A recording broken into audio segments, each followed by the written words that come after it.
আচ্ছা, ঘটনা কি? এই লোকটা লুঙ্গি পরে দাঁড়ায় এভাবে পোজ দিছে কেন? আরে আরে, লুঙ্গি পরে, লুঙ্গি কই? ও আচ্ছা, লুঙ্গি মালখাসা মারা আছে। তো আজকে একটা রানিং ইভেন্ট ছিল যেটার নাম হচ্ছে কালচারাল রান। এখানে মালয়েশিয়াতে অবস্থান করা বিভিন্ন কালচারাল ব্যাকগ্রাউন্ডের মানুষজন তাদের কালচারাল ড্রেস পরে চাইলে এই রানিং ইভেন্টে অংশ নিতে পারে।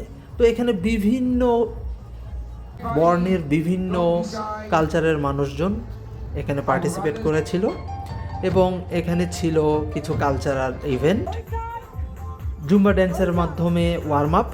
এরপরে আমরা রানিংয়ের জন্য প্রস্তুত হয়ে যাই এবং রানিংটা শুরু হয়ে গেল।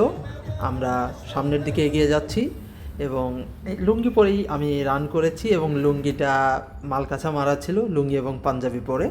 রানিং শেষে আমাদেরকে খাবার সার্ভ করা হয়। এই ড্রেসের জন্য আমি বেস্ট ড্রেস ক্যাটাগরিতে 4র্থ স্থান অর্জন করি এবং এর জন্য কিছু আর্থিক পুরস্কারও পেয়েছি। এবং এই ইভেন্টে বিভিন্ন ধরনের ফান গেমও ছিল এবং এটা একটা পুরা ফ্যামিলি প্রোগ্রামের মতো করে তারা অ্যারেঞ্জ করেছিল। এছাড়াও ছিল র্যাফেল ড্র, যদিও আমি কোনো পুরস্কার পাইনি।